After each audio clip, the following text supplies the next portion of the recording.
Qu'elle est belle, mon amour, avec sa robe de tous les jours, avec un petit peigne dans ses cheveux. Personne ne savait qu'elle était aussi belle. Jeune fille d'Auschwitz, jeune fille de Dachau, n'avez-vous pas vu mon amour? Nous l'avons vue dans un lointain voyage. Elle ne portait plus sa robe, ni de peigne dans ses cheveux.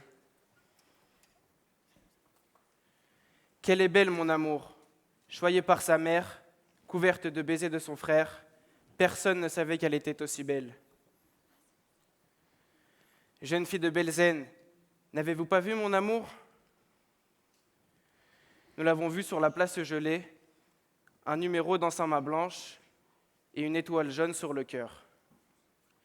Iakovos Kombanelis, Cantique des Cantiques.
Merci à Ethan Ohana, élève de l'école Oale Menachem Chabad, pour la lecture de cet émouvant poème de l'auteur grec Iakovos Kombanelis.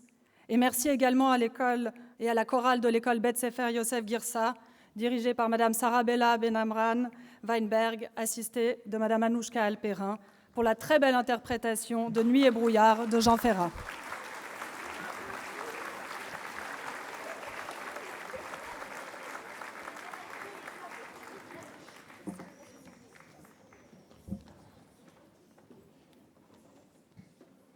Madame Nathalie Fontanet, vice-présidente du Conseil d'État de la République et canton de Genève, Monsieur Pascal Hullinger, maire de Tonnai, Excellence Madame Merav Elon-Shachar, ambassadrice d'Israël auprès des Nations Unies et organisations, Vos Excellences, Mesdames et Messieurs les conseillers nationaux, Mesdames et Messieurs les députés, Monsieur Joël Herzog, président du comité d'organisation de Yom HaShoah, Messieurs les rabbins, Mesdames et Messieurs les représentants des églises, communautés et associations, Mesdames et Messieurs les représentants des communautés tziganes, arméniennes, rwandaises, albanaises et kosovares, Mesdames et Messieurs les membres du comité d'organisation de Yom HaShoah, chers élèves des écoles Beth Yosef Girsa et Oale Menachem Chabad et leurs directeurs, Madame Evelyne Askolovitch, Madame Léonie de Picciotto, chers rescapés de la Shoah, chers amis. C'est un immense honneur pour moi de vous accueillir ce soir dans la salle des fêtes de Tonnai pour commémorer cet événement essentiel qu'est Yom HaShoah. Si c'est devenu un événement commémoratif extrêmement important dans nos agendas, parce qu'il est essentiel, depuis 1945, de se souvenir, pour tous ceux qui n'ont jamais pu rentrer ou n'ont pas pu voir le jour, et pour s'assurer que cela ne puisse plus jamais se reproduire. Cet événement prend cette année une résonance particulière, parce que pour nous, les Juifs, le 7 octobre 2023 a tout changé. Tout changé d'abord parce qu'Israël est perçu, depuis sa création, comme la terre de refuge pour le peuple juif, et que des pogroms s'y sont déroulés, avec une violence inouïe, visant sans distinction hommes, femmes, enfants, jeunes et vieux, dans une soif mortifère dont le seul but était le massacre de Juifs. Au-delà des souvenirs que cela fait rejaillir près de 80 ans plus tard, c'est aussi le lendemain du 7 octobre qui pèse sur toutes les communautés juives du monde, avec une résurgence de l'antisémitisme, sous couvert parfois d'antisionisme qui fait froid dans le dos. Jamais, jusque-là, pour ma génération, l'antisémitisme n'a été autant ressenti, les actes abjects aussi nombreux, jusqu'en Suisse. Et jamais ma génération de coreligionnaires n'avait dû se poser la question, dans nos pays, de savoir si le port d'une kippa, la pose d'une mezouza à l'entrée d'une maison ou la fréquentation des synagogues et des écoles juives étaient encore sans danger. Je ne suis pas certaine que la plupart de nos concitoyens, à Genève et ailleurs en Suisse, aient pris conscience pleinement de l'impact de ces agressions, comme celle vécue à Zurich récemment. Mais aussi les graffitis à tous les coins de rue, la démonisation d'Israël, accusée de génocide, parce que le poids des mots n'est pas innocent, ou celle des appels au boycott en tout genre, visant les Israéliens juifs, quelles que soient leurs opinions politiques, en écho au boycott des nazis, de sinistre mémoire. Et alors qu'aucun appel au boycott de ce type ne vise quelque autre peuple de la planète, et notamment pas tous les régimes sanguinaires et dictatoriaux qui massacrent pourtant à tour de bras. Espérons donc que cette cérémonie de commémoration et de recueillement permettra à toutes et tous de se rappeler que ces dérapages, y compris chez nous, en Suisse, ne sont pas sans danger, et que les autorités politiques qui l'ont fait, parfois, mais pas assez à mon sens, les condamnent fermement. Exprimons en Suisse, comme ailleurs, une tolérance zéro face à l'antisémitisme et à ces dérives d'une certaine société civile.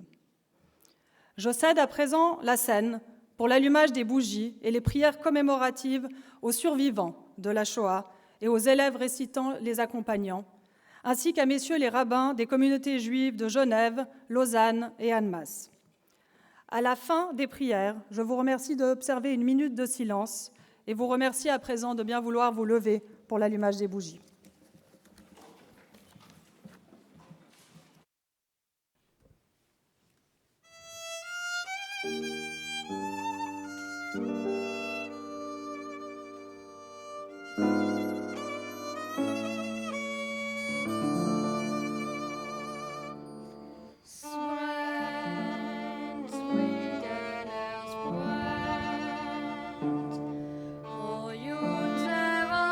Städte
Muskeln voll lille kommender Moment.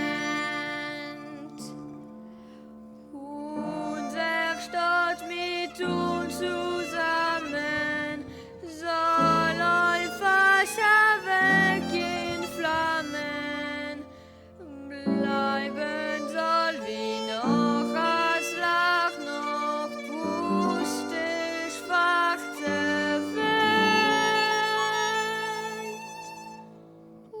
Und ihr steht und guckt, da soll sich mit verlegter Hand.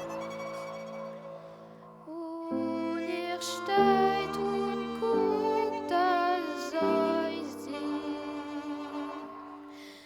unser Städte brennt. Es brennt, Brüder, es brennt. Die Hilfe ist noch in euch allen gewöhnt. Ob das Städteli euch teuer, nehmt die Kehle im Licht aus Feuer. Legt mit euer eigen Blut Beweis, dass ihr das kennt. Steht nicht, Brüder, unter soll sich mit verlegter Hand.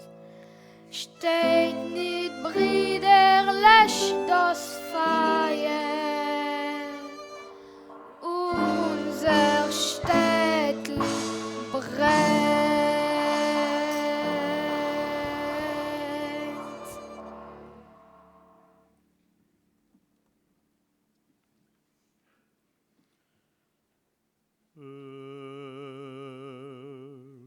מלא רחמים שוכן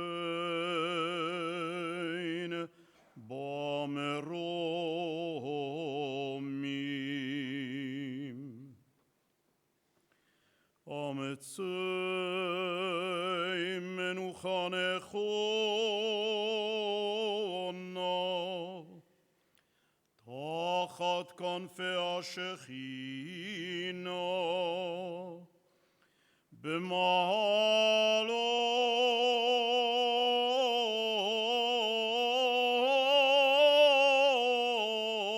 במעלות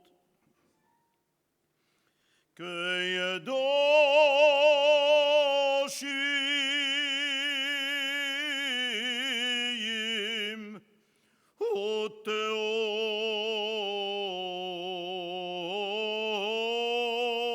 וטהורים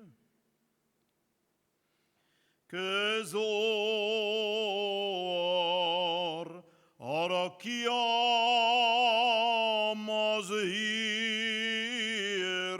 מזהירים את עיני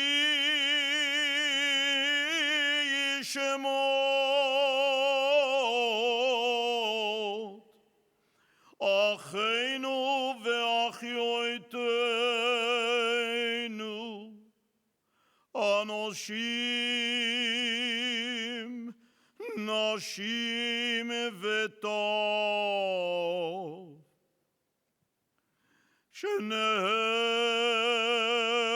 שנהרגו ושנשרפו בכל מחנות השמד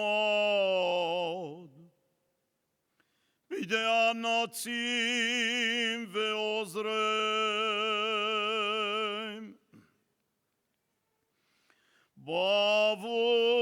בעבור שאנחנו בניהם ובנותיהם אחיהם ואחיותיהם מתפללים בעד אזכורת נשמתם. לכן בעל רחמים יסתירם בסתר כנפיו לעולמים.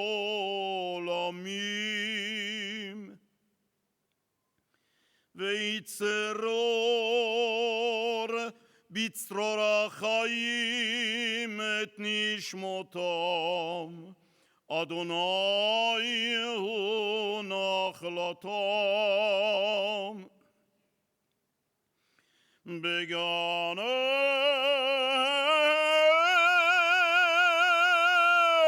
עדן תהי מנוחתם.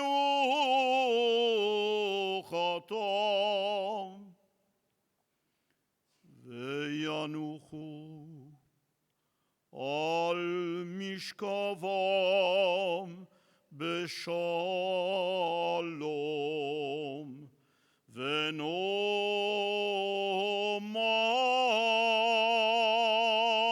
ונאמר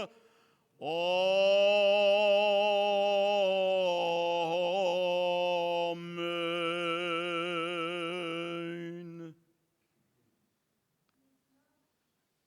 מזמור לדוד, אדוני רועי לא יחסר. בינות דשא יער ביצני, על מי מנוחות ינעלני.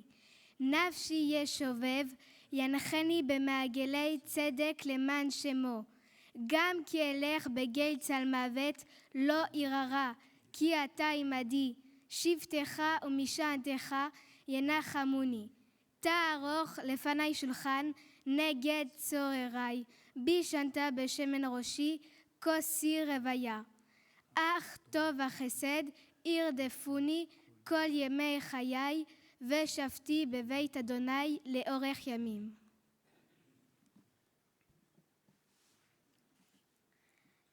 L'Éternel est mon berger. Je ne manquerai de rien. Il me fait reposer dans de verts pâturages. Il me dirige près des eaux paisibles. Il restaure mon âme. Il restaure mon âme. Il me conduit dans les sentiers de la justice à cause de son nom. Quand je marche dans la vallée de l'ombre de la mort, je ne crains aucun mal, car tu es avec moi. Ta houlette et ton bâton me rassurent. Tu dresses devant moi une table en face de mes adversaires. Tu oins d'huile ma tête et ma coupe déborde. Oui, le bonheur et la grâce m'accompagneront tous les jours de ma vie, et j'habiterai dans la maison de l'Éternel jusqu'à la fin de mes jours.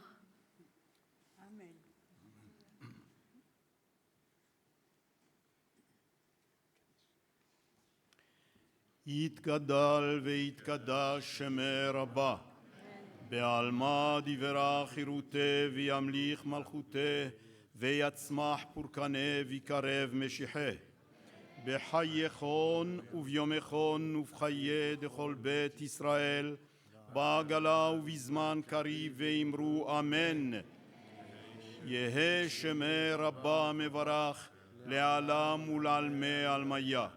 יתברך וישתבח ויתפאר ויתרומם ויתנשא ויתהדר ויתעלה ויתהלל שמי דקודשה בריחו. לעילה מן כל ברכתה ושירתה, תשבחתה ונחמתה, דאמירן בעלמא ואמרו אמן. יהא שלמה רבה מן שמיה, חיים ושבע וישועה ונחמה ושזבה ורפואה וגאולה וסליחה וכפרה ורווח והצלה, לנו ולכל עמו ישראל ואמרו אמן. עושה שלום במרומיו, הוא יעשה שלום עלינו ועל כל ישראל ואמרו אמן.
Je vous remercie. Vous pouvez vous asseoir.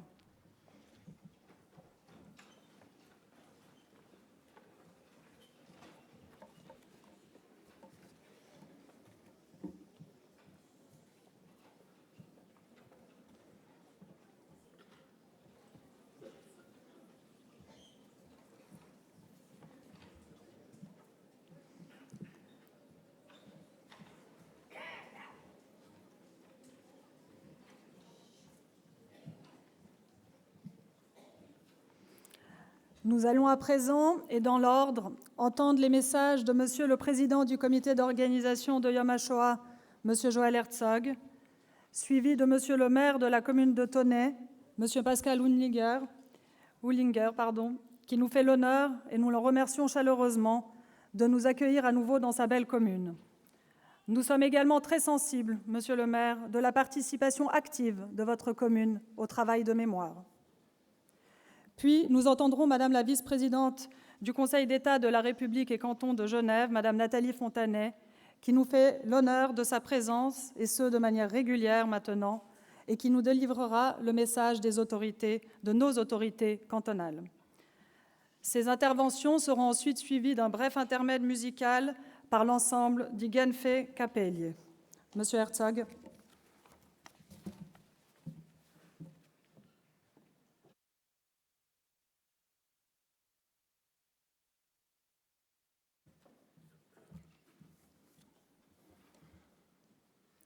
Madame Nathalie Fontanet, vice-présidente du Conseil d'État de la République et canton de Genève, Monsieur Pascal Uhlinger, maire de Tonnet, Excellence Madame Merav Elon Shachar, ambassadrice d'Israël auprès des Nations Unies et Organisation internationale à Genève, nous nous joignons à vous en prière pour le retour de 133 otages détenus à Gaza depuis 215 jours. Excellences, Mesdames et Messieurs, chers amis, nous sommes ravis de pouvoir nous retrouver dans cette salle de fête de Tonnet. Les attaches de notre communauté à Tonnet sont fortes. Le parcours mémoriel de 11 bornes, des passages de frontières lors de la guerre, ont permis à sauver de nombreux coreligionnaires et ils sont un témoin.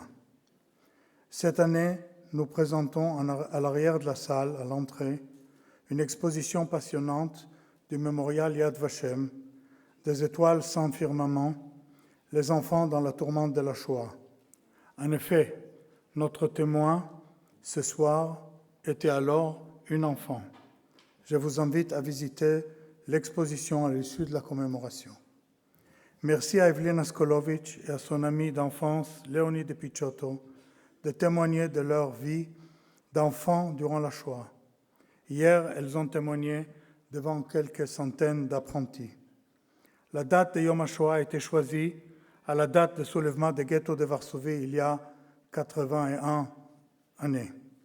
Nous avons la tendance de penser que ce soulèvement fut un cas isolé.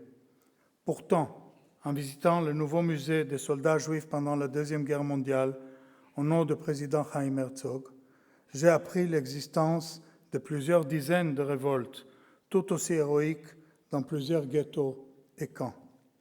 Ce musée commémore la contribution héroïque d'1,5 million de soldats juifs mobilisés dans toutes les armées alliées, ayant pris part au combat et qui ont permis la victoire sur les nazis. Des dizaines d'années, nous nous promettons plus jamais ça. Le massacre de 7 octobre de Juifs parce que Juifs nous a bouleversés et rappelé dans notre mémoire collective les horreurs de la Shoah. En ce jour, nous devons écouter ce que Naftali Fürst, de Kfar Aza, rescapé des camps de Buchenwald et camarade de Koya, d'Elie Wiesel, a dit à sa petite fille Mika, et je cite, « Ça ressemble, c'est effrayant, aucun mot ne pourra décrire cette cruauté, mais ce n'est pas la même chose, ce n'est pas la Shoah. Une deuxième Shoah n'aura pas lieu. » Comme disait le président Isaac Herzog hier, la Shoah est l'abîme le plus sombre dans l'histoire de l'humanité, singulière par sa nature de génocide, si méthodologiquement, si étendue et si longue. L'explosion d'antisémitisme à la suite des terribles événements de 7 octobre est une source de préoccupation majeure et un précurseur dangereux. Notre génération doit se mobiliser aujourd'hui, de la même manière, afin de combattre les dangers qui nous guettent. Ces événements nous ont montré une certaine déficience de nos systèmes éducatifs qui manquent d'éléments de base et que sans eux, le niveau de haine et de radicalisation sans complexe deviendrait incontrôlable. Comme disait Elisabeth Badinter à propos des campus universitaires, il n'y a pas de débat, il n'y a aucun dialogue ou volonté de dialogue. Nous appellerons à concevoir et à lancer un vaste plan de lutte contre le racisme, l'antisémitisme, l'islamophobie, la radicalisation et l'appel à la haine, comme cela a été fait avec succès en 1945 en Allemagne et au Japon. Comme le dit Orsen Ostrovsky et Ahmad Taha, la situation dans certains campus universitaires nous rappelle 1930 en Allemagne nazie ou en Autriche, bloquant l'entrée des étudiants juifs au campus. Pourtant, ceux qui bloquent l'accès ne sont pas des suprémacistes blancs du passé.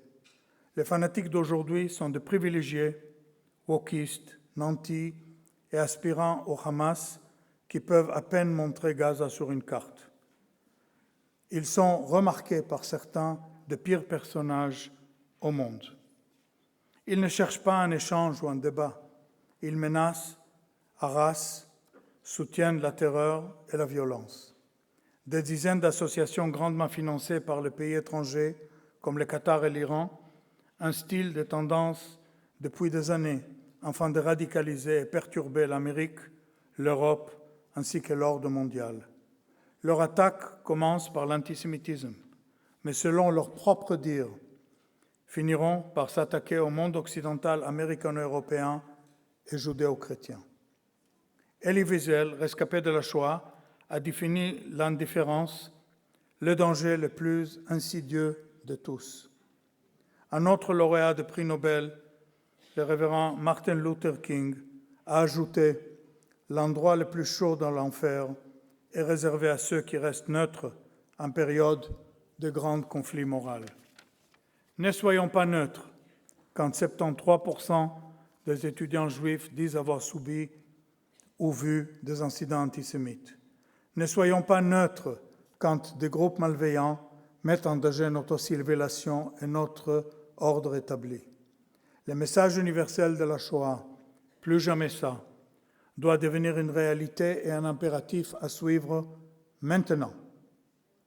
L'antisémitisme dans le monde augmente de manière préoccupante et nécessite une mobilisation générale et des actions concrètes pour le combattre. Ces préoccupations nous sentons à Genève aussi, où des propos sur l'espace public appelant à violence et à l'antisémitisme ne nous ont pas échappé et où les étudiants juifs se sentent visés ou menacés. Nos milieux manifestent périodiquement à la place des nations pour la libération de 133 otages détenus par les terroristes de Hamas. Ceux du camp pro-palestinien manifestent constamment au centre-ville et on constate des propos appelant à la haine, à la violence et des propos antisémites, même aujourd'hui à Yunimai. C'est à Genève aussi qu'on découvre l'apartheid free zone, qui se permet de s'attaquer au secrétaire général de la CICAD pour avoir dénoncé cette ignominie. Voilà pourquoi nous disons que la définition de l'antisémitisme utilisée par le IHRA, International Holocaust Remembrance Association, désormais adoptée par le Conseil fédéral et le Conseil d'État, doit devenir une définition précise et contraignante de l'antisémitisme et qu'elle doit être adoptée par la société civile à tous les échelons, dans les cantons, les communes, l'université, dans les écoles, dans les églises et dans les clubs sportifs, et je passe. Les efforts éducatifs à tous les niveaux doivent être accentués. L'histoire et la connaissance de la Shoah et son message universel sont impératifs et très actuels. Je remercie nos généreux donateurs, nos communautés, nos bénévoles, mes collègues de comité et tous ceux qui nous ont permis d'organiser cette commémoration. Ne soyons pas neutres. Chacun d'entre nous devrait se sentir escapé comme s'il a été là-bas et continuer notre combat commun. Je vous remercie d'être venus nombreux pour commémorer Yom HaShoah, pour prier ensemble pour la paix et dans l'esprit de Genève, clamer ensemble haut et fort et agir pour le message universel de la Shoah. Never again is now. Plus jamais ça, c'est maintenant. Je vous remercie.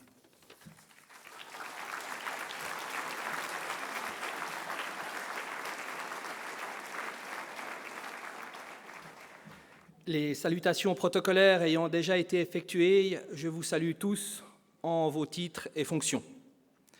Mesdames et messieurs les invités, mes collègues du conseil administratif, M. Bruno da Silva et M. Marc Kilcher, se joignent à moi pour vous souhaiter la bienvenue sur le territoire de la ville de Tonnai, où nous sommes heureux de vous accueillir. Sans doute, le savez-vous, notre commune entretient un lien tout à fait particulier avec cette tragique période de la Seconde Guerre mondiale, de par sa situation géographique. Tonnai a en effet été à la fois témoin et acteur du conflit. Son chemin mémoriel, inauguré il y a un peu plus d'une année, se veut ainsi un témoignage de cette effroyable tourmente, mais aussi un hommage aux femmes, hommes et enfants qu'elle a emportés sur son passage. Ce jour de Yom HaShoah est l'occasion, pour toutes et tous, de se rappeler les leçons de l'histoire, d'honorer la mémoire des victimes et de s'engager à ne jamais oublier, à se dire « never again ». J'évoquais à l'instant la notion de témoignage. Face à cette mission capitale, les témoins ont un triple rôle essentiel. Ils sont d'abord les porteurs de la mémoire. Ensuite, le lien qui unit les générations au-delà des époques et des souffrances. Enfin, la preuve sublime, incontestable, que l'instinct de vie est plus fort que l'horreur et la mort. J'ai aussi mentionné l'indispensable hommage à rendre aux victimes et aux survivants. C'est donc avec une profonde émotion que la ville de Tonnai s'incline ce soir devant Mme Evelyne Askolovitch et Léonie de Picciotto pour leur absolue soif de vivre, pour leur engagement envers la mémoire qui transcende l'horreur vécue. À ces deux femmes extraordinaires, au sens premier du terme, je voudrais dire que leur présence représente pour nous la lumière du courage, le phare qui indique la direction à suivre, quelles que soient les circonstances, les époques, les enjeux. Cette direction, c'est celle de l'éducation, de la tolérance, du respect de l'autre et par-dessus tout, de la préservation de la vie. En tant que dirigeants politiques, c'est notre responsabilité première d'œuvrer auprès des générations actuelles et futures pour un monde dans lequel la différence sera perçue non comme un risque particulier, mais comme un enrichissement de la communauté humaine. Pourquoi ? Parce que, comme l'a dit le grand Primo Levi, l'humanité et la mémoire sont des choses fragiles et il est de notre responsabilité de les transmettre aux générations futures. Je vous remercie de votre attention et vous souhaite une très belle cérémonie.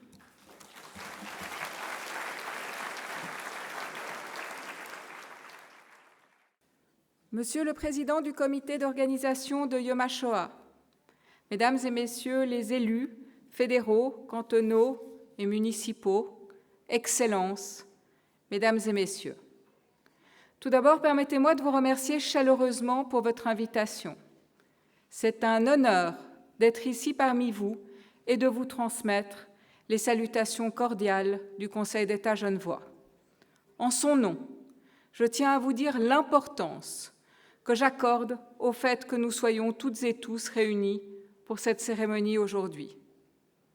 Les commémorations, telles que celles-ci, sont cardinales, car elles nous permettent de nous recueillir, bien sûr, mais aussi de nous souvenir que l'horreur peut frapper chaque personne. Plus jamais ça. Tel est le principe éthique fondamental sur lequel l'Europe de l'après-guerre s'est construite. Qu'a-t-on fait de ce principe ? Que faisons-nous de ce principe ? Nous vivons des temps délicats, des temps dangereux. Les discours antisémites, mais aussi xénophobes, discriminatoires, autoritaires, se sont banalisés ces dernières années, notamment à travers l'ensemble du continent européen. La faute à qui? Aux nouvelles technologies et aux réseaux sociaux qui fonctionnent comme des amplificateurs, à un monde de plus en plus fragmenté et polarisé? La faute à nous aussi, peut-être, mesdames et messieurs, à notre passivité. En 2023, en Suisse, plus de 2000 incidents antisémites ont été annoncés ou observés.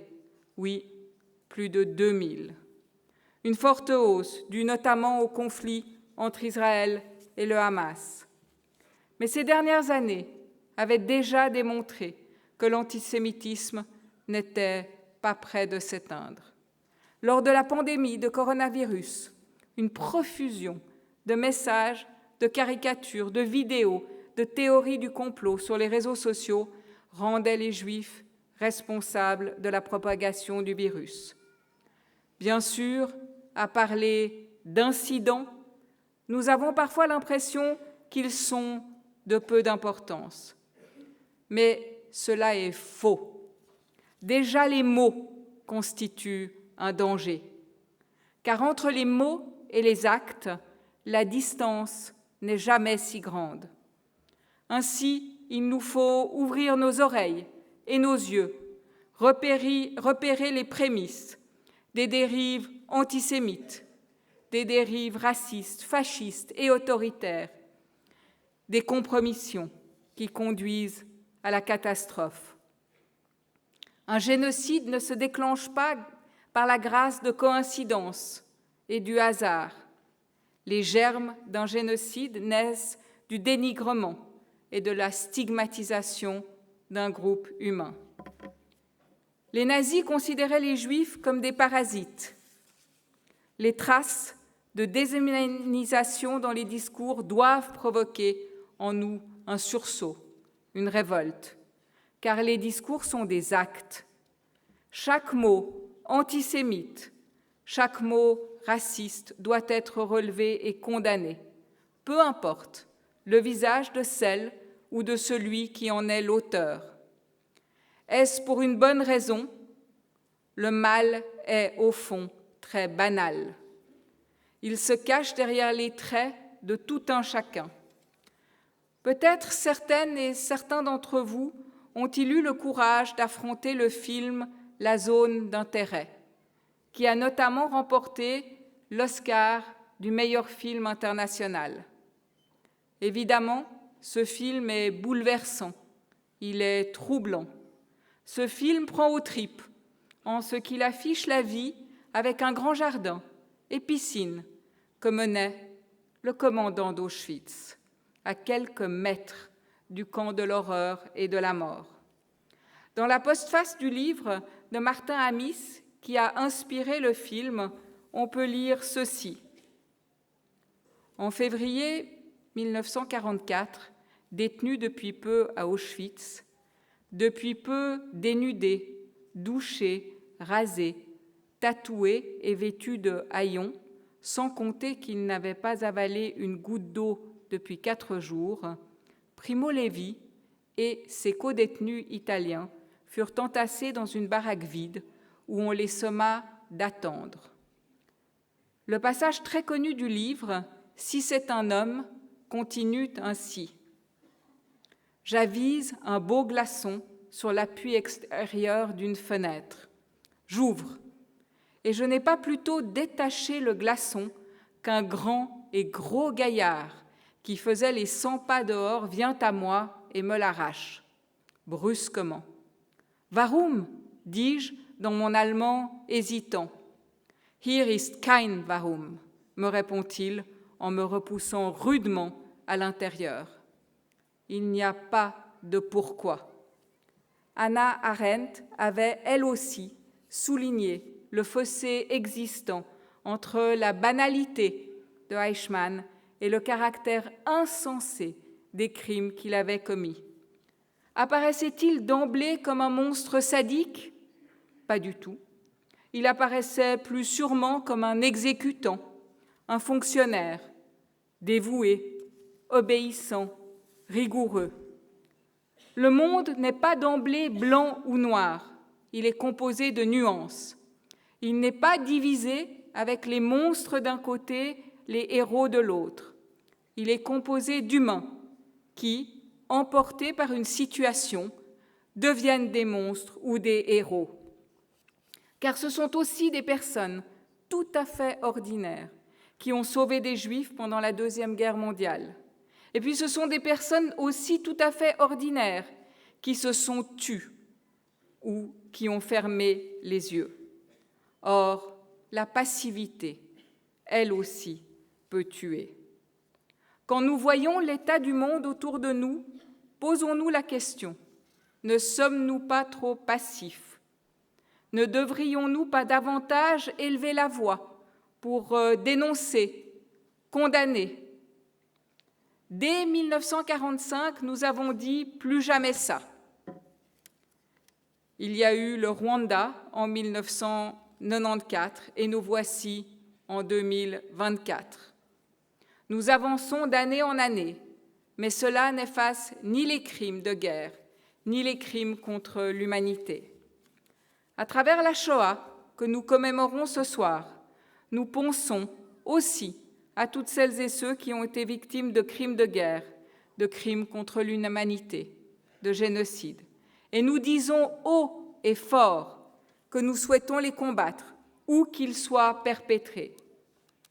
Mesdames et messieurs, au nom du Conseil d'État genevois, je réaffirme ici que nous condamnons fermement tout acte relevant de l'antisémitisme, du racisme ou de toute autre discrimination. À plusieurs reprises, le Conseil d'État a également insisté sur la responsabilité de chacun et de chacune pour que le conflit en cours ne conduise pas à des actes répréhensibles. Le Conseil d'État tient à ce que la population juive se sente en sécurité dans le canton de Genève, de même qu'évidemment dans l'ensemble de notre pays. Assumons cette responsabilité. Genève s'affirme depuis 150 ans comme un lieu de dialogue entre les nations et les peuples.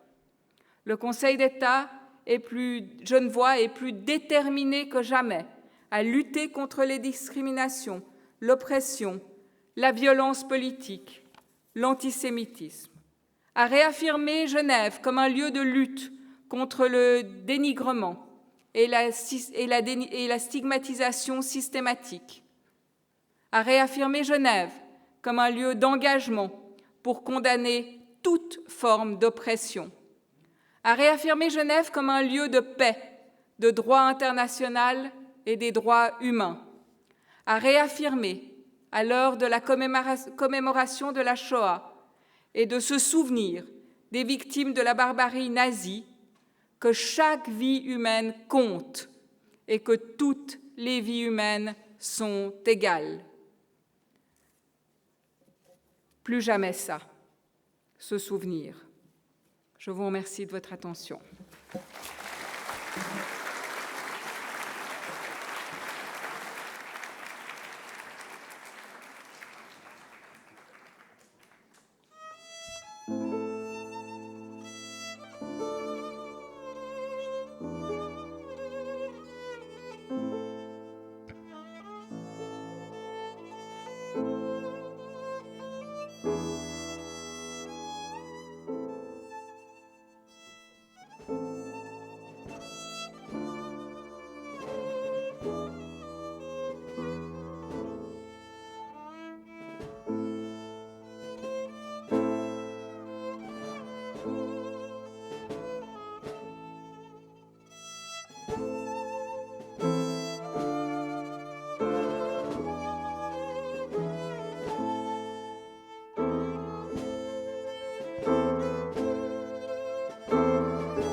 Je vous remercie. Nous allons à présent entendre le témoignage d'Evelyne Askolovitch. Elle sera accompagnée par son amie Léonie de Picciotto, qui nous parlera quant à elle de ses années comme enfant caché. Madame Evelyne Askolovitch, née Sulzbach, vous avez 85 ans.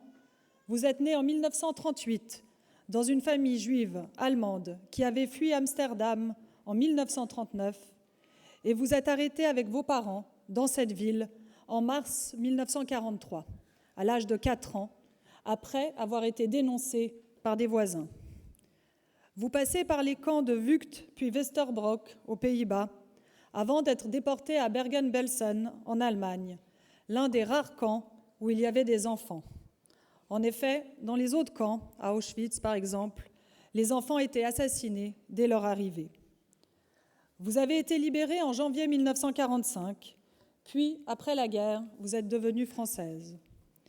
Nous vous remercions de l'honneur que vous nous faites d'être présente ce soir pour partager avec nous vos souvenirs que vous avez assez vifs du premier camp dans lequel vous avez été déportés, et ce, malgré votre jeune âge à l'époque. Parlez également de vos constats s'agissant de l'éradication de la communauté juive de Hollande. Monsieur Herzog l'a dit tout à l'heure, vous avez témoigné hier devant 400 apprentis au centre de formation professionnelle de Lancy. Ils vous ont écouté avec beaucoup d'intérêt, un silence complet, et ont posé à la fin beaucoup de questions. À la sortie ce soir, vous nous dédicacerez, pour ceux qui le souhaitent, votre livre « Se souvenir ensemble ». Madame Askolovitch, Madame de Picciotto, vous avez la parole. Bonsoir, Excellences, Mesdames, Messieurs, chers amis. Je voudrais tout d'abord remercier Joël Herzog et son comité de nous avoir donné l'occasion d'être ici ce soir à la cérémonie de Yom HaShoah. Et je voudrais remercier Evelyne de bien avoir voulu accepter de se rendre à Genève pour cette occasion. Côte à côte, mon amie d'enfance, Evelyne Askolovitch, née Sulzbach, moi-même, Léonie de Picciotto, née Lonnie Lesser, toutes deux nées à Amsterdam en 1938, l'une en juillet, l'autre en novembre, de parents juifs, réfugiés allemands, arrivés en Hollande au début des années 30. La Hollande ayant été, comme la Suisse, un pays neutre lors de la guerre 14-18, beaucoup de familles juives allemandes imaginaient y trouver un havre de paix en cette période trouble, avec des perspectives d'avenir encore plus sombres. Toutefois, début mai 1940, l'armée allemande Hitler faisait fi des traités et autres accords internationaux, envahissait et conquit en une dizaine de jours la Hollande, puis la Belgique, en route pour la France. Toutes les deux familles ont été victimes de rafles anti-juives par l'occupant allemand en avril et mai 1943, soutenus par les forces de police locales. Pour être enfermés dans un premier temps au théâtre local, en attendant en transport, mot omineux s'il en est, vers les camps hollandais, Vught et Westerbork, puis plus à l'est.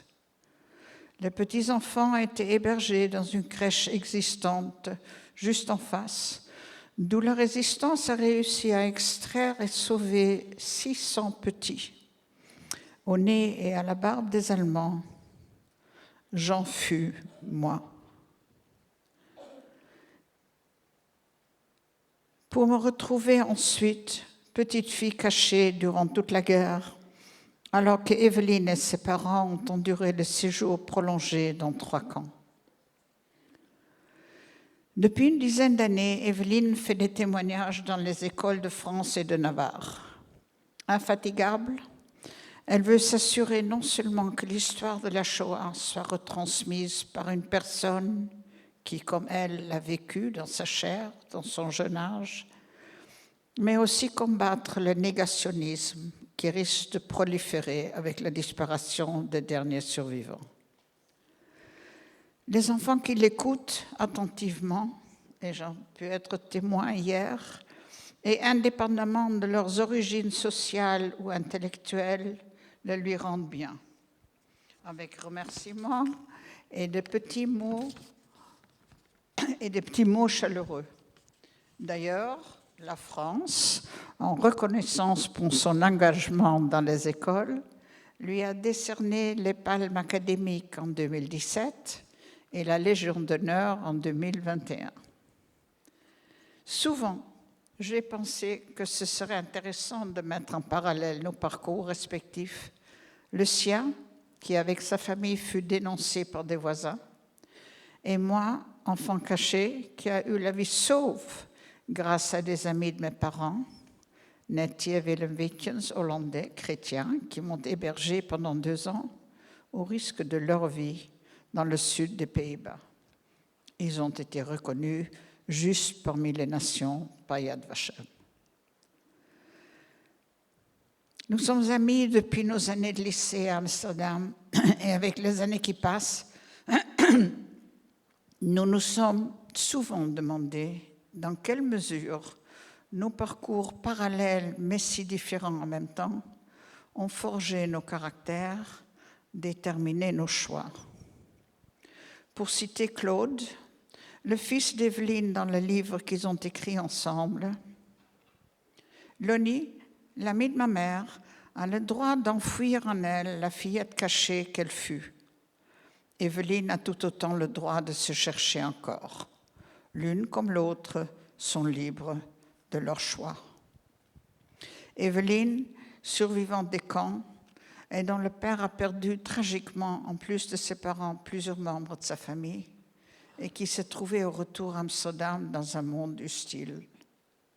Moi, enfant caché, arraché à son monde, privé de ses parents, je me suis retrouvée dans une famille bienveillante, mais en tout point très différente de la mienne.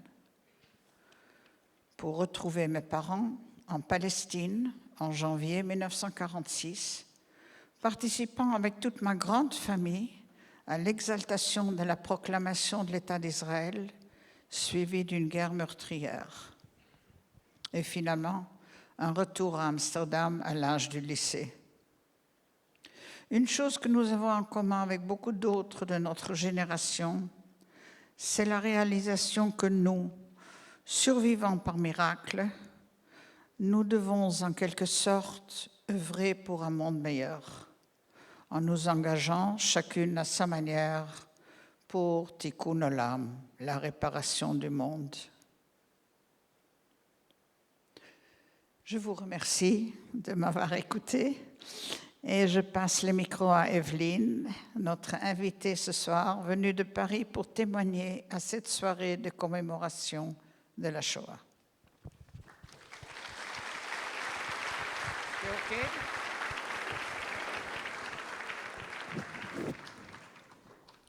Bonsoir tout le monde. Il y a trop de personnes, trop de titres. Alors merci. Bonsoir tout le monde. Merci Loni. C'est la première fois que nous nous trouvons ensemble pour parler de la Shoah. Toi, l'enfant caché, et moi, l'enfant rescapé des camps. Et la raison est, surtout, c'est le choix de nos parents. Nos 2 parents, jeunes, très jeunes, ont dû prendre une décision déterminante, soit garder ou se séparer de leur enfant, une décision terrible, une décision inhumaine. Tes parents de Loni ont raisonné qu'un petit enfant ne pouvait pas survivre dans des camps de travail qu'ils s'imaginaient, parce que personne ne savait et ne pouvait imaginer ce que s'y passait dans le ailleurs. Ils ont confié donc leur petite fille à une jeune amie, Résistance, qui a trouvé une famille courageuse pour elle. Mes parents n'ont pas voulu se séparer de moi et ils ont refusé la proposition d'un ami suisse de me mettre dans le coffre de sa voiture, endormie, pour me mettre à l'abri en Suisse. Nos 2 parents, Loni et moi, ont survécu, elle dans la famille d'accueil et moi aux 2 années dans 3 camps de concentration. Nous sommes ce soir devant vous. Nos 2 parents ont gagné leur pari. Survivre avec leur petite fille, c'était un pari pour la vie. J'ai 2 enfants, 7 petits-enfants et 2 arrière-petits-enfants.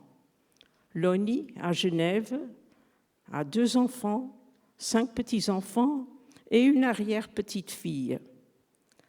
Ils ont voulu nous tuer, mais nous sommes là. C'est notre revanche. Et comme on le dit si bien en anglais, « We count our blessings ».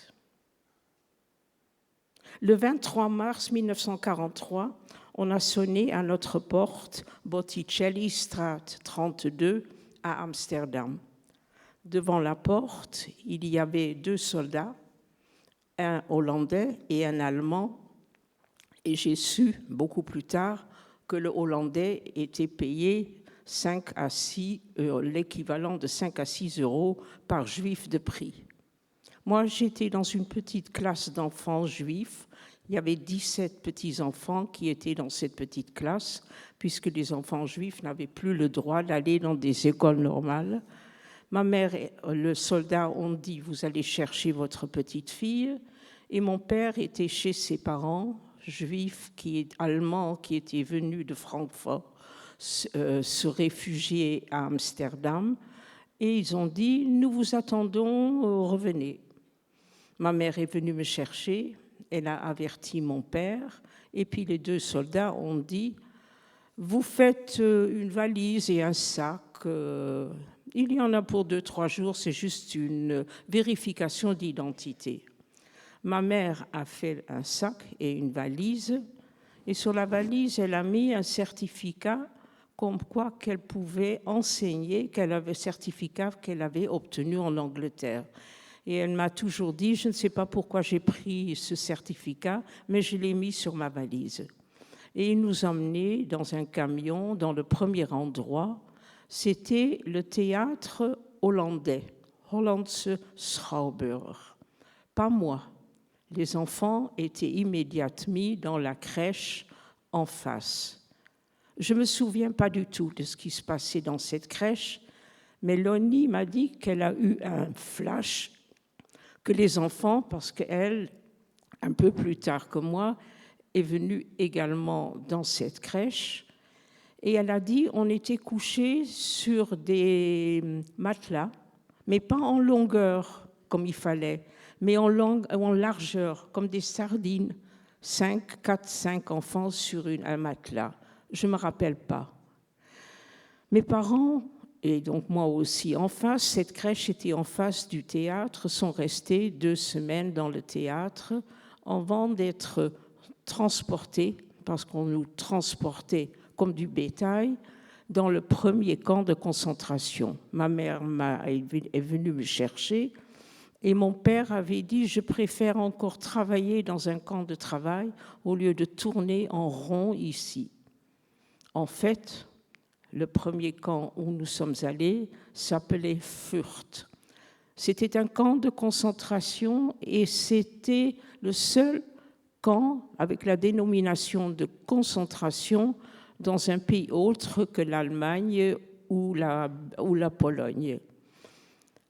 En sortant du train de bestiaux avec lequel on est arrivé à Fürth, ma mère se tourne, elle écrit dans son livre « Je me tourne et Evelyne n'est plus là ». Parce que dans Fürth, il y avait le camp, la baraque des enfants, la baraque des femmes et la baraque des hommes. Et moi, j'étais dans la baraque des enfants. Il y avait là des enfants entre 6 mois et 12 ans. Et j'ai là trois souvenirs et après, plus rien. Le premier souvenir que j'ai de Fürth, que j'avais la varicelle. Tous les enfants étaient tout le temps malades. Évidemment, il y avait une promiscuité que des enfants ensemble. Et j'ai donc eu la varicelle. Et je me grattais comme une malade. Je me grattais, il n'y avait pas de médicaments, et je me tournais dans le lit et j'ai cassé un thermomètre et je me suis fait engueuler. Les thermomètres, il n'y en avait pas beaucoup. Et j'ai pleuré. Et on m'a donné du lait sucré pour me consoler. Et là, je pense quelque part, pour ne plus rien savoir, j'ai fermé la porte de ma tête, de mon corps, de ma mémoire, et je ne me rappelle plus rien du tout, plus rien. Ma mère écrit dans un livre, le livre qu'elle a écrit, Une jeunesse allemande, que j'ai eu les oreillons, que j'ai eu une pneumonie, que j'ai eu la rougeole. Je ne le sais pas. Je sais juste que ma mère a dit qu'au bout on n'est resté que 2 mois, 3/4 à Fürth, et elle a dit que la seule fois où elle a pu me voir, c'était quand on pensait que j'allais mourir parce que les mères n'avaient pas le droit de voir les enfants et les hommes étaient envoyés travailler. Une partie à Philips, dans l'usine de Philips qui était à côté, parce que Fürth était dans le sud des Pays-Bas, ou bien, et mon père était dans ce cas, aller sur un pont et poser des bombes et des fils électriques pour faire sauter les trains. Les hommes qui étaient dans ces travaux étaient habillés avec les costumes des rayures, mais le soir, ils pouvaient avoir leurs propres vêtements. Tous les hommes étaient des hommes mariés avec leurs femmes et leurs enfants qui étaient restés à Fürth. Et on leur a dit, il sera très facile pour vous de vous sauver parce qu'il n'y a pas tellement de gardes, mais sachez que dès que quelqu'un de vous essaie de se sauver, sa famille sera tuée et donc personne ne s'est sauvé. Le 5 juin, dans le camp de Fürth, on a décidé de tuer tous les enfants. Les enfants, ça posait un problème.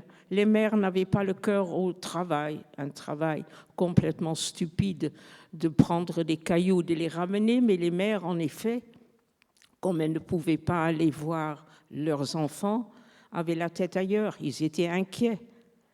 Et donc, on a décidé d'envoyer tous les enfants. On a dit dans une circulaire que les enfants seraient envoyés dans un camp d'enfants pour prendre soin d'eux. Mais en fait, l'idée qui a été faite était de les envoyer à Auschwitz ou bien à Sobibor. Et donc, le 6 juin, un transport d'enfants, le Kindertransport, a quitté Fürth. Mais pour nous, juste avant de partir, il y a eu un miracle. Peu avant de partir, un monsieur qui avait voulu m'amener dans sa voiture, ce que mon père a refusé, a dit à mon père, je peux avoir un certificat du Honduras pour beaucoup d'argent, mais le Honduras était un pays neutre. Et qu'en partant, mon père avait payé, le certificat est arrivé pendant que lui n'était pas là, mais juste avant qu'on ne parte. L'enveloppe est venue avec l'entête du consulat du Honduras et dans une enveloppe venant de Suisse. Et c'est pour cette raison, parce que les Allemands étaient très à cheval, ce qui se faisait normalement. Il a donné l'enveloppe, on a donné l'enveloppe à ma mère et mon père avait dit, dès que tu as mis au transport, tu montres le certificat, tu montres le certificat. Le transport est parti le 6 juin dans la journée avec 3000 personnes, 1297 enfants et leur mère et leur père quand ils n'étaient pas au travail. Au bout de 2 jours, le train de bestiaux toujours est arrivé à Westerbork. Ma mère, quand elle m'a retrouvée, quand elle m'a pris, a été tout à fait affolée parce que je ne parlais plus, je n'arrivais plus à marcher. J'étais vraiment en train de mourir. Mais en arrivant, les portes se sont ouvertes et un monsieur du conseil juif était à la gare. Il a reconnu ma mère, il m'a reconnu. C'était un ami de mon père. Et il a dit, tu es bien Annie Seligman, et c'est bien la petite Evelyne. Viens avec moi. Il l'a emmenée dans une pièce et il a dit, tu ne bouges pas, tu ne dis pas un mot, tu ne bouges pas, et je prends ton certificat. Et ma mère écrit, j'entends des portes qui claquent, des cris, des hurlements, encore des portes, et au bout de quelques heures, un sifflement de train, et le train a continué sa route, et à l'arrivée du train, tout le monde dans ce train ont été gazés à Auschwitz. De ce train où il y avait 3000 personnes, il y a environ 70, je n'ai pas le chiffre, mais extrêmement peu, 70 qui avaient un certificat, n'ont pas été gazés et sont restés à Westerbork. Westerbork était le deuxième camp où nous sommes allés et d'où j'ai aucun souvenir. Il fallait que je récupère, il fallait que je retrouve un peu mes esprits. Et pendant 8 mois, je ne me rappelle de rien, bien que ma mère a dit que j'allais dans une école, que j'ai appris des chansons et que j'étais très contente. Mon père nous a rejoints, nous c'était fin mars, fin avril, mon père nous a rejoints, non, c'était fin mai, je suis toujours très tatillonne sur les dates. Mon père nous a rejoints le 2 juin et il a retrouvé sa mère. Son père était décédé dans l'hôpital de Westerbork, heureusement pour lui, mais il a retrouvé sa mère. Et ma grand-mère, apparemment, avait dit qu'elle ne m'avait pas reconnue tellement j'étais maigre et changée, mais je me suis un peu remplumée.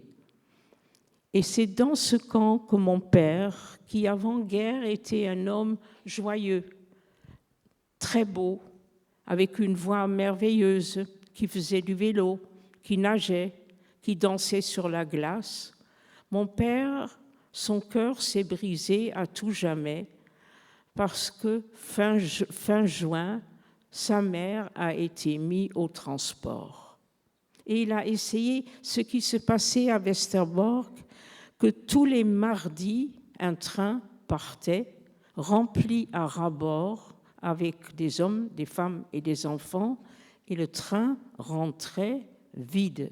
Et les gens avaient compris à Westerbork que quand on était mis au transport et qu'on devait partir, que ce n'était pas bon, puisque personne revenait. Et entre le lundi soir et le départ du train, après, les gens, quelque part, pensaient que les choses pouvaient s'arranger, puisqu'ils n'étaient pas dans le transport. Et une espèce de vie juive même se faisait. J'ai trouvé sur Facebook une photo quand on voit les lumières de Hanouka, de la fête des Lumières, et j'ai même cru reconnaître mon père peut-être, mais je n'en suis pas sûre, mais il y avait cet espoir fou que peut-être la guerre allait s'arrêter et que peut-être, si on n'était pas dans le transport, on pouvait survivre. Mais ma grand-mère a été mise au transport et mon père est allé le lundi d'un endroit à l'autre pour la faire partir. Mais il n'a pas réussi. Et le mardi, le jour d'un jeune juif, c'était le 27 juin, ma grand-mère a été mise au transport. Mon père et ma mère l'ont accompagnée à la gare, dans le train à bestiaux de nouveau, et mon père a demandé au capot qui fermait les portes, « Laissez-la partir, laissez-la, elle est vieille, elle pleure. » Et le capot a dit, « Monsieur, il n'y a vraiment aucun problème, vous prenez sa place, vous pouvez même emmener votre femme et votre petite fille, et elle restera. » Et ma mère a dit à mon père, « Mais tu ne vas pas nous laisser ? Tu ne vas pas laisser Evelyne et moi. » Et mon père n'a pas pris la place de sa mère et toute sa vie, jusqu'au jour de sa mort, il s'en est voulu et son cœur s'est brisé et moi je n'ai jamais connu ce père joyeux parce que mon père n'a plus jamais ri de bon cœur, il n'a plus jamais fait du patin, il n'a plus jamais fait du vélo. Il m'a juste appris à faire du vélo après, mais c'était un homme qui était brisé et qui a dû continuer. Il est décédé le 7 janvier 1982, mais il n'a jamais, je pense même, cru en Dieu parce qu'il vient d'une famille très, très pieuse. Son cœur s'est brisé et puis il a cherché sa mère jusqu'à la fin de ses jours. Et pour nous, ça n'était pas fini parce qu'on a été mis au transport de nouveau le 14 février 1944.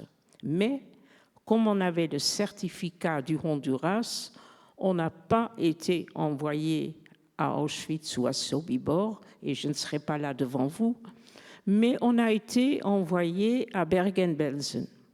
C'était un camp de concentration qui était au nord de l'Allemagne, à côté de Hanovre, et c'est là où nous sommes restés du 14 février jusqu'au 21 janvier 1945. À Bergen-Belsen, mes souvenirs sont revenus. Je me suis un peu remplumée, et puis j'étais plus âgée, donc je me rappelle. J'ai un premier souvenir que je suis assise par terre et j'entortille un fil de raffia autour de mes doigts parce que les enfants à Bergen-Belsen ne jouaient pas. Il y avait de quoi jouer, il n'y avait pas où jouer. Et je sais que j'attendais tous les jours que ma mère revienne et que mon père revienne, et sinon j'étais seule et j'avais peur. Et je joue assise par terre et une femme soldate passe et elle me regarde. Et je suis terrifiée, je suis morte de peur. J'ai tellement peur parce que si j'ai le raffia, c'est que ma mère me l'a donné. Et si ma mère me l'a donné, c'est qu'elle l'a volé. Et si elle l'a volé, on va la tuer. Je la regarde. Et maintenant, aujourd'hui, je me dis peut-être elle avait une petite fille. Et elle passe et elle ne me fait rien. J'ai un autre souvenir qu'on dormait dans les lits de 3 étages. Il y avait 2 rangées de 3 étages et moi je dormais en bas avec ma mère à côté et elle écrit qu'elle me donnait la main. Je pense que je voulais m'assurer qu'elle était bel et bien là et que je n'étais pas seule. Je me rappelle aussi de ce qu'on mangeait. On mangeait, c'était un pain très noir qui s'appelait kur. Et ma mère écrit, et parce qu'elle était une toute petite bout de femme, mais elle savait tout à fait ce qu'il fallait faire pour rester en vie, parce qu'elle avait une idée fixe, il fallait qu'on reste en vie et qu'on s'en sorte. Le pain qu'on donnait le dimanche était de 7 cm, et elle, consciencieusement, coupait le pain en 7 tranches pour que chaque jour on ait une tranche de pain. J'ai un autre souvenir que les Américains ont bombardé le camp. Ils se sont trompés. Et le bruit de l'avion était assourdissant et je hurlais. Je crois que j'ai beaucoup pleuré. Je hurlais parce que j'avais peur que ma mère meure, que mon père meure. J'étais complètement affolée et puis l'avion est parti. Et puis elle est revenue. Et ce souvenir m'est revenu dans ma maison de campagne. J'ai une maison de campagne et je suis dans le jardin de la maison. Et il y a un petit avion, tout innocent, qui passe au-dessus de ma tête. Et je me recroqueville littéralement parce que soudain, j'étais à Bergen-Belsen avec l'avion. Et le lit de 3 étages m'est revenu également avec un groupe d'amis du Conseil international des femmes juives. On nous a fait une excursion et on a visité la prison de Atlit, où Menachem Begin, terroriste avant la création de l'État d'Israël, Premier ministre beaucoup d'années après, a été mis en prison. On a reconstitué ce lit de 3 étages dans un camion. Et je suis rentrée dans le camion avec des copines et soudain, j'étais à Bergen-Belsen. J'y étais, le lit de 3 étages. Et je suis sortie en hurlant littéralement, je suis à Bergen-Belsen, je suis à Bergen-Belsen. Et mes amis n'ont pas compris. Ils n'ont pas compris du tout. Qu'est-ce qu'elle a, Evelyne? Et il y en a 2, 3 qui sont sortis. J'ai repris mes esprits, mais j'étais complètement affolée. Et puis, j'ai eu un cadeau d'anniversaire grâce au certificat que ma mère avait. Elle avait amené son certificat comme quoi qu'elle pouvait donner des cours d'anglais, certificat qu'elle avait obtenu en Angleterre quand elle n'avait pas eu le droit de faire des études en Allemagne puisqu'elle était juive. Dans la baraque à côté de la nôtre, c'était la baraque des Grecs. Les Grecs avaient été récompensés, ils étaient pensant se sauver leur peau, ont facilité les noms en donnant les noms des Juifs de Salonique. Et pour les récompenser, les Allemands les avaient mis dans une baraque spéciale qui était à côté de la nôtre et où ils étaient à l'appel quand on appelait tous les jours les gens.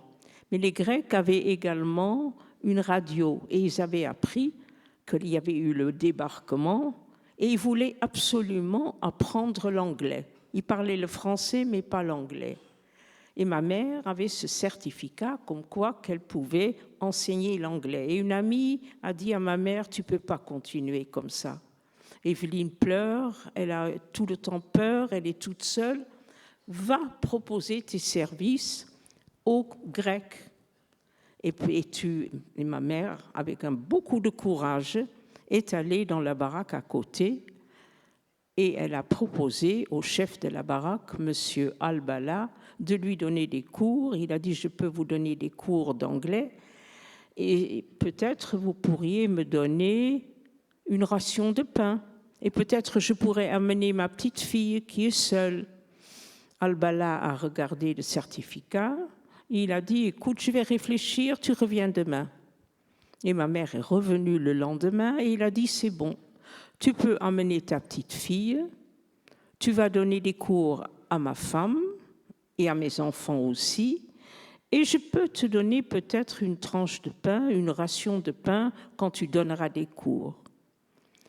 Et c'est comme ça, le 15 juillet 1944, j'ai eu 3 cadeaux d'anniversaire pour mes 6 ans.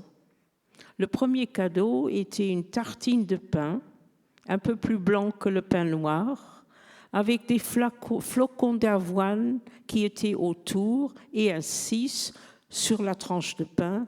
Et je pense que je l'ai mangé de bon appétit parce qu'il n'y avait pas grand-chose à manger. Et le deuxième cadeau était un petit lit en bois avec une petite poupée en bois dessus. Et c'est comme ça que j'ai fêté mes 6 ans. Et puis, je suis encore dans les temps là.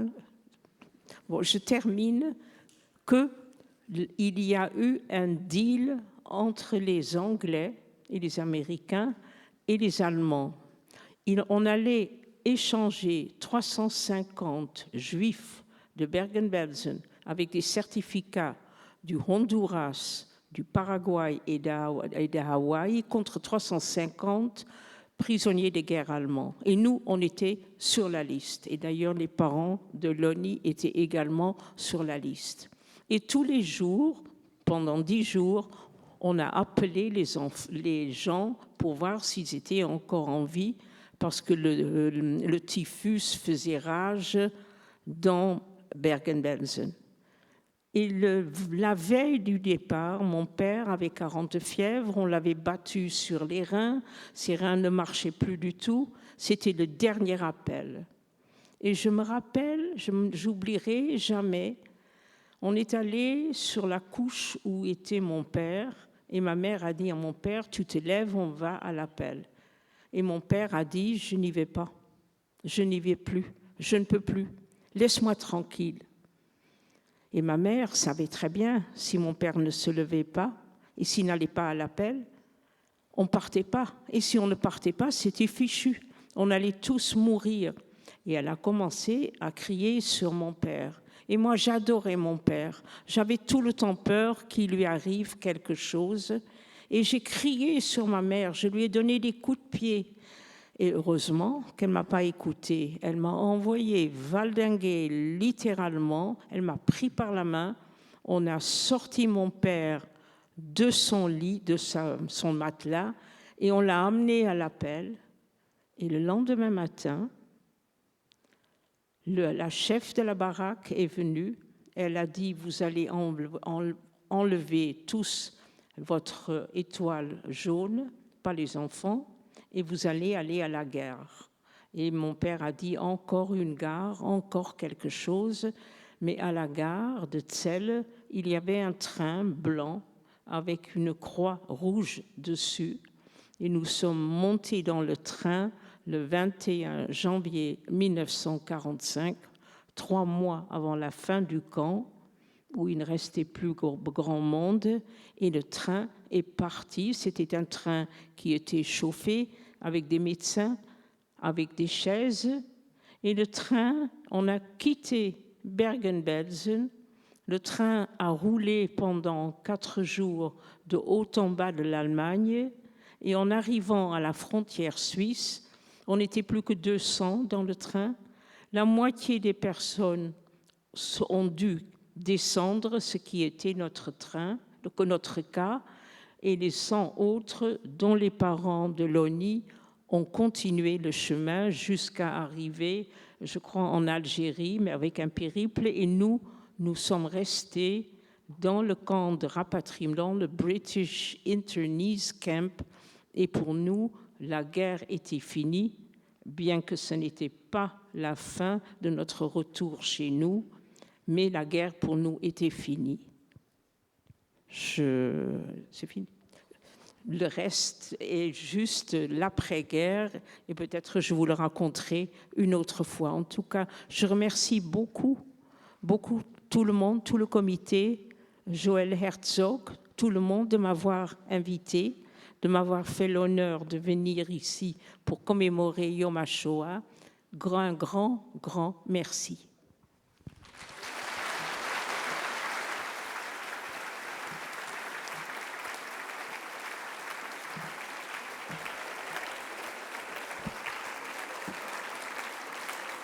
Merci, mesdames. Merci, mesdames, pour vos poignants témoignages. Nous arrivons bientôt au terme de cette soirée commémorative. Et pour conclure, nous allons entendre l'interprétation de la chorale de l'école Beth Yosef Girsa du chant Zog Nit Keimol, le chant des partisans du ghetto de Vilna, écrit en 1943 par Hirsch Glick, un jeune juif détenu dans le ghetto, et inspiré du soulèvement du ghetto de Varsovie. Ce chant est devenu l'un des principaux hymnes des survivants de la Shoah, et il est chanté à la mémoire des victimes dans le monde entier. À la fin de ce chant, je vous remercie de ne pas applaudir. Et avant de conclure, je partage encore nos plus sincères remerciements au groupe de sécurité intercommunautaire GSI qui assure notre sécurité ce soir. Je vous remercie de vous lever pour le chant. Bonne soirée.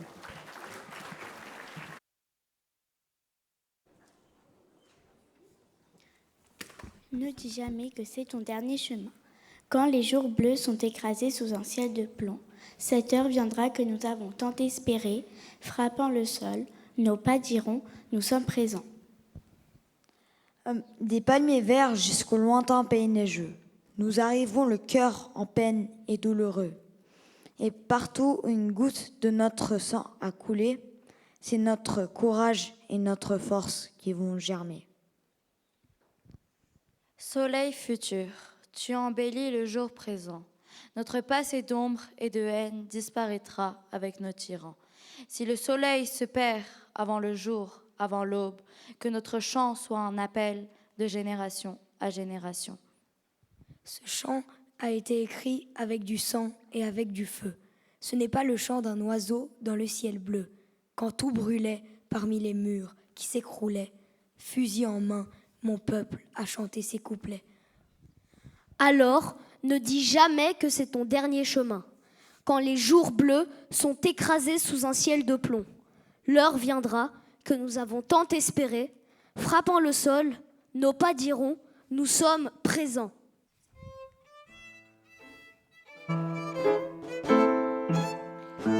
Sag nicht keinmal, als du gehst dem letzten Weg. Kannst himlen bleiben, einfach stehen bleiben. Kommen wenn noch unser Häusle bänkte schon. Das Wetter beugt an unser Trotz, wir sind da. Kommen wenn noch unser Häusle bänkte schon. Das Wetter beugt an unser Trotz, wir sind da. Palmenland bis Waldenland voll Schnee. Wir kommen an mit unser Bein, mit unser Weg. Und wo gefallen dieser Spitz von unser Blut? Sprotzen wir doch unser Bube, unser Mut. Und wo gefallen dieser Spitz von unser Blut?